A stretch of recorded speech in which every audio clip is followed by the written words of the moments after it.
Erev Tov Rabotai, we are continuing with our Mishna Yomi, Masechet Yoma. We are up to Perik Hey Mishnah Dalet. Today's Mishnah should be Leilu Nishmat Neria ben Svetlana Aranbayev and Eliyahu ben Burchai Israelov Menuchatam Began Eden. Amen.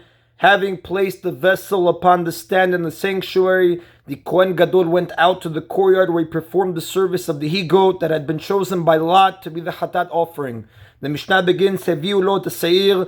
They brought him the he-goat from the Kanor's gate where it had been standing since the lottery to the area between the altar and the sanctuary building. Shechato v'kibel mizrak et damo. He slaughtered it and caught its blood in a bowl. Nichnas ha'makom shenichnas v'amad b'makom she'amad. He took the blood into the sanctuary and once again entered the place that he had entered before, the Holy of Holies, and stood in the place that he had stood before between the two poles of the ark. And sprinkled some of the blood once upward and 7 times downward in the direction of the ark cover. But he did not aim to sprinkle on the upper part of the ark cover or its lower part, meaning he did not throw the blood so far that it actually reached our cover. Instead, he cast the blood onto the floor, the first sprinkling onto a spot far from himself, and the next 7 sprinklings progressively closer to himself, like one who whips a person, starting from the top of his back and working progressively downward. And he would count the sprinklings as follows. Ahat. When he made the one upward sprinkling, he said 1. Ahat v'achat, ahat v'shtayim, ahat v'shalosh, ahat v'arba, ahat v'chamesh, ahat v'shesh, ahat v'sheva. And when he made the 7 downward sprinklings, he said 1 and 1, 1 and 2, 1 and 3, 1 and 4, 1 and 5, 1 and 6, 1 and 7. After he completed these sprinklings, he went out of the Holy of Holies and put the vessel that contained the blood upon a second golden stand in the sanctuary. Then he took the bull's blood from its stand in preparation for the next part of the service. Now the next Tana disagrees about the number of stands. Rabbi Yehuda says, Lo haya sham elechan echad bilvad. There was only one stand, which held only one bowl. Therefore he first took the bull's blood from the stand, and then he put down the he-goat's blood. The Rav does tell us, the Alchad does not follow the opinion of Rabbi Yehuda. The Mishnah continues, he sprinkled some of the bull's blood toward the part of the curtain that is opposite the ark from the outside when standing outside the Holy of Holies. 1 sprinkling upward and 7 downward. But he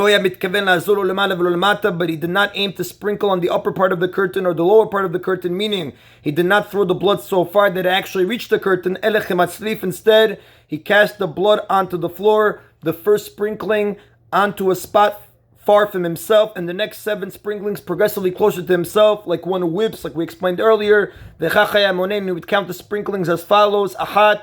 When he made the one upward sprinkling, he said 1, Ahat v'ahat, Ahat v'shtayim, Ahat v'shalosh, Ahat v'arba, Ahat v'chamesh, Ahat v'shesh, Ahat v'sheva. And when he made the 7 downward sprinklings, he said 1 and 1, 1 and 2, 1 and 3, 1 and 4, 1 and 5, 1 and 6, 1 and 7.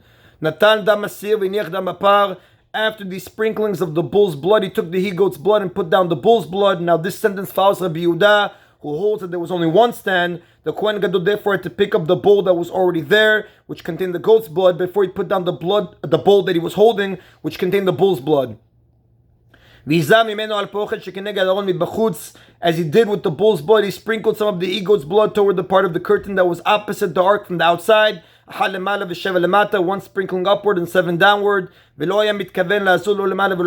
he did not aim to sprinkle on the upper part of the curtain or the lower part of the curtain, meaning he did not throw the blood so far that it actually reached the curtain. Instead, he cast the blood onto the floor like one who whips, as we explained earlier. He would count the sprinklings as follows. Ahat. When he made the one upward sprinkling, he said 1.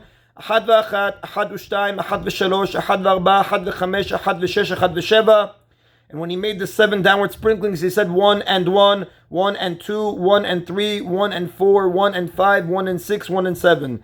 Having finished sprinkling the he-goat's blood toward the curtain, he poured the remaining bull's blood from its bowl into the bowl of the he-goat's blood, and then he poured the contents of the full bowl into the empty bowl in order to mix them well. And that is Mishnah Dalet. Mishnah now introduces the next stage of the service with the biblical verse. The Torah says in Sefer Vayikra, chapter 16, pasuk 18, he shall go out to the altar that is before Hashem. He shall take some blood of the bull and some blood of the he-goat and place it on the corners of the altar all around. The Mishnah says, Zeh mizbach hazav. This verse refers to the golden inner altar, which was the altar before Hashem in the sanctuary. Although the verse says he shall go out to the altar, it does not mean that the Kohen Gadol shall leave the sanctuary and go out to the altar in the courtyard. Rather, it means that from his current position between the curtain and the inner altar, he should go to the far side of the inner altar, to the eastern side, which is near the entrance, as the Gemara says on page 58b, Masechet Yoma. The Mishnah continues, Hitchil mechatev yored. He began to purify the altar by applying the blood to the altar. He purified the altar by smearing a line of blood on each of its corners with a downward stroke of his finger. The Mefarshim explain 4 horns in the shape of cubes were attached to the top of the inner altar, one in each corner. The Kohen Gadol smeared the blood by moving his finger downward from the top part of the horn to the bottom, so that his finger ended up below his palm. He did not go upward, because if he did, he would finish with his finger above his palm, and some blood might run down his palm and into his sleeve. And the Gemara says, Masechet Zvachim, page 18b and page 35a, a service performed when wearing soiled garments is invalid.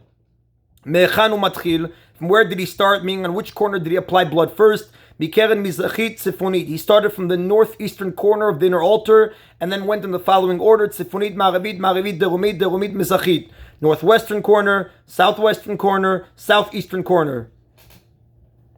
Now, the order that we stated, starting at the northeast and ending at the southeast, was required not only for the bull and he-goat of Yom Kippur, but also for the other inner chatat offerings whose blood was applied on the inner altar. There were 2 types of chatat offerings: the outer ones, whose blood was applied to the corners of the outer altar, and the inner ones, whose blood was applied to the inner altar. The outer ones were the regular Hadat offerings brought by a person who sinned mistakenly, and the Hadat offerings of the Musaf. The inner ones were the bull and the goat of Yom Kippur. The Pal Kohen Mashiach, the bull of the anointed Kohen, the Par Elem Davash Tzibur, bull for the mistaken transgression of the community, and the Sir Avodah Zarah, the he-goat of idol worship.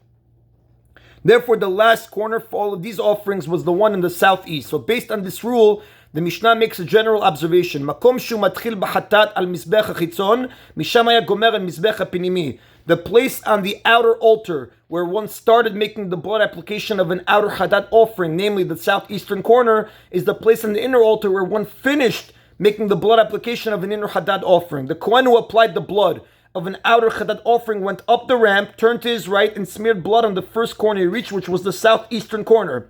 He continued counterclockwise around the altar from the southeast to the northeast to the northwest, and then to the southwest. However, the Kohen who applied the blood of an inner offering began at the northeastern corner, and going counterclockwise finished at the southeastern corner. Therefore, the southeastern corner was the place where the applications of the outer chatat offering began, and where the applications of the inner chatat offering ended. Now, according to the Tanakam of this Mishnah, the Kohen Gadol walked around the altar from corner to corner and applied the blood each time with a downward stroke. The next Tana disagrees with both points. Rabbi Eliezer says, he stood in his place at the northeastern corner and purified the altar by smearing all the corners from there. Rabbi Eliezer holds that instead of walking around the altar, the Kohen Gadol remained next to one corner and stretched out his arm to smear the blood on the other 3 corners. This was possible because the inner altar was only 1 amma square. And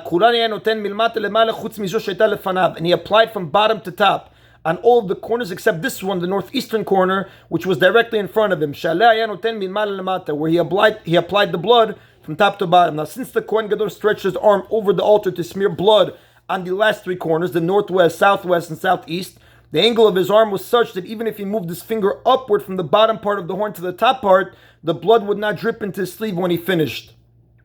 At the corner he was standing, however, if he would smear the blood upward, he would finish with his finger above his palm, and blood might drip into his sleeve. So at this corner, therefore, he used a downward stroke.